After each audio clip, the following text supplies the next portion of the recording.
Dad, I was wondering if you could tell me about your Peace Corps experience. Why did you?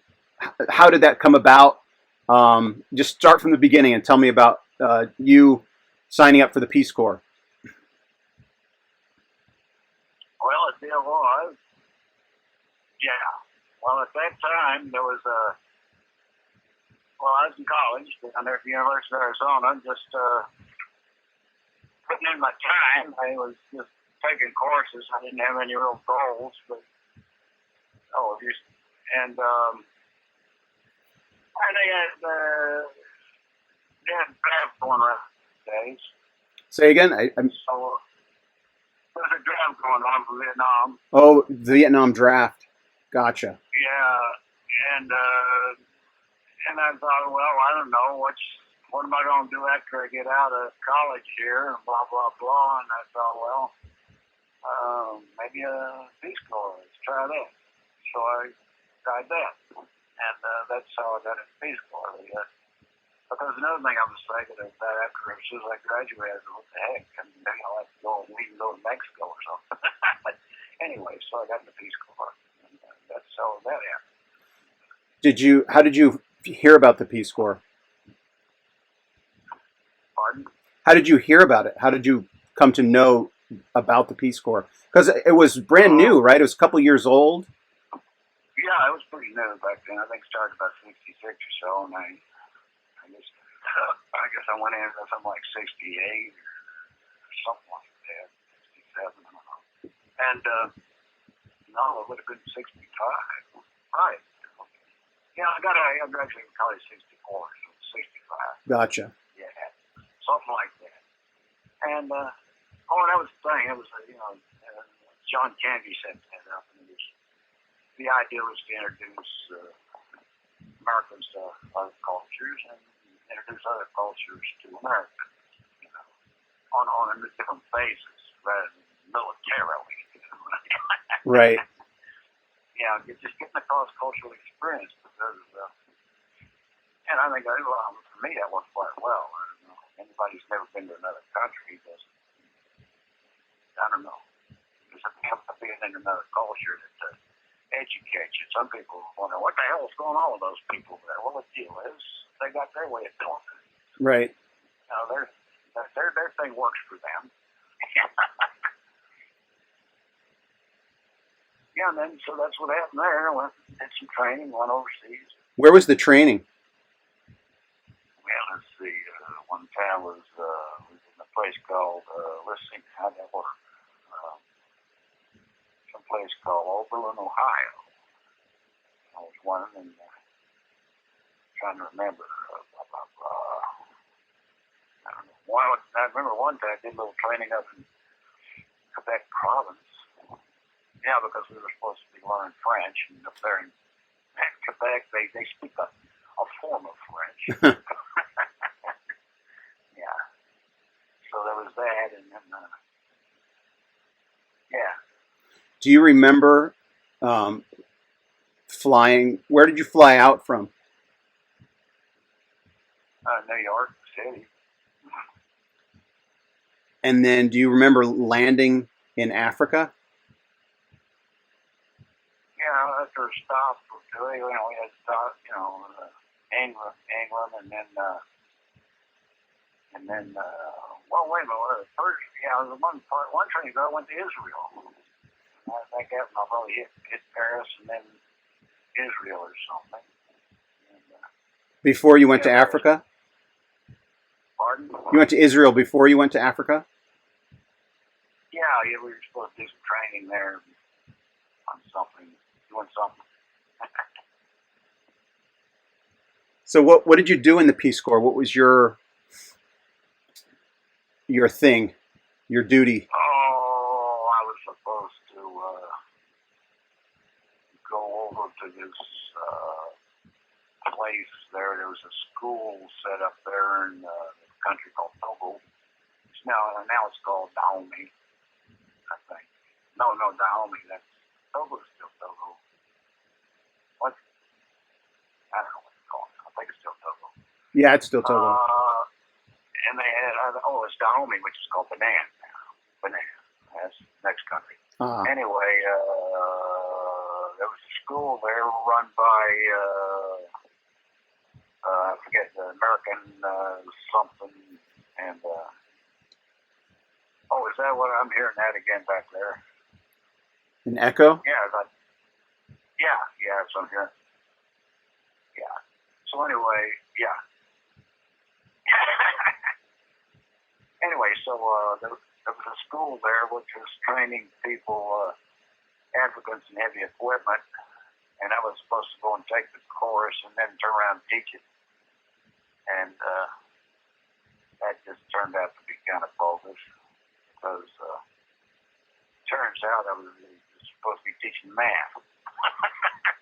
Huh. So that didn't work really well. And so I knocked her on. I wound up being just a Peace Corps mechanic down at the Peace Corps office, working on motorcycles and trucks and stuff like that. Did you have experience already doing that? Pardon? Had you had experience as a mechanic already? Oh, I'd been working on cars since I was 15, you know. And that's sort of why they put me in. That was my only really kind of skills were, I really built my Model A engine, and I built various engines. My teen years. Yeah, it's quite an echo going there. I'm sorry, I don't hear it at all. Oh, yeah. Okay. And I'm not hearing it now, so. All right. Yeah, so anyway, my only skill up to that point was the engines.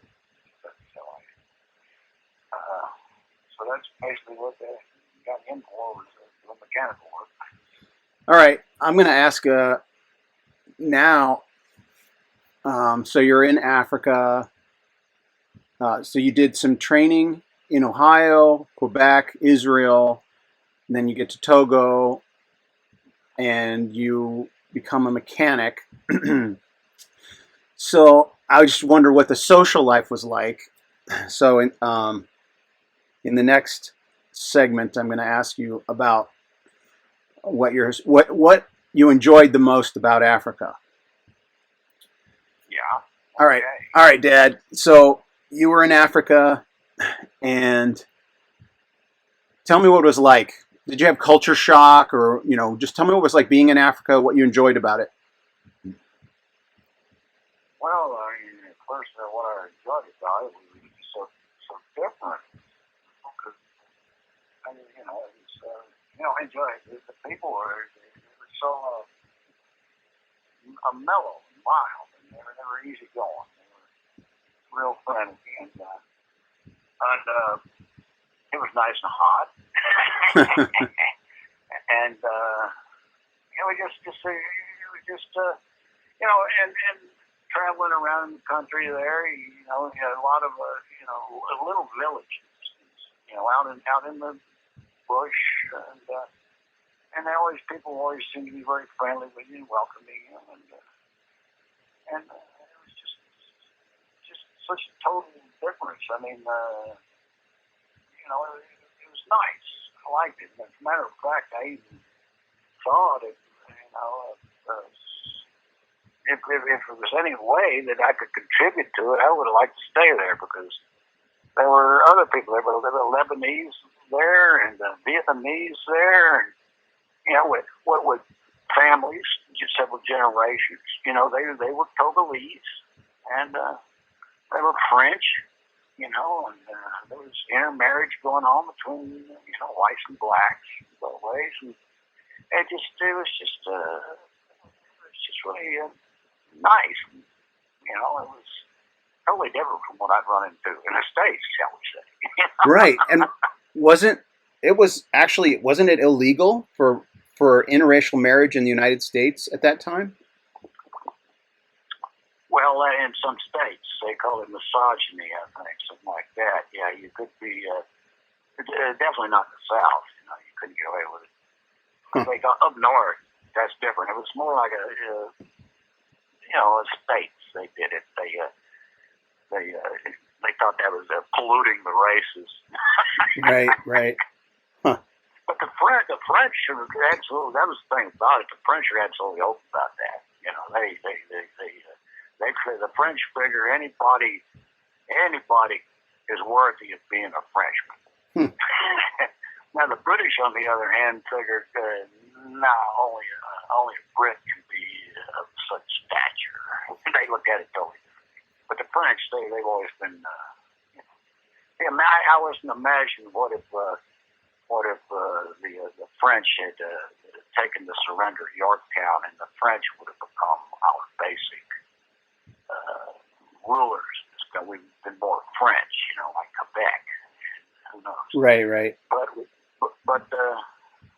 who knows? Because the French. That was the other thing. The French are really something else.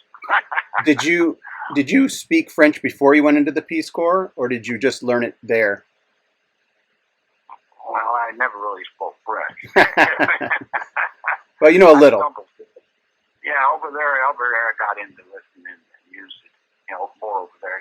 One of my friends there was Justin. I think he was a college educated African. He'd been to France, and he was back in Togo, and he refused to speak French to me. He always spoke English to me, and I refused to speak English to him. I spoke French to him. Right. So we sort of educated each other. That makes sense. Yeah.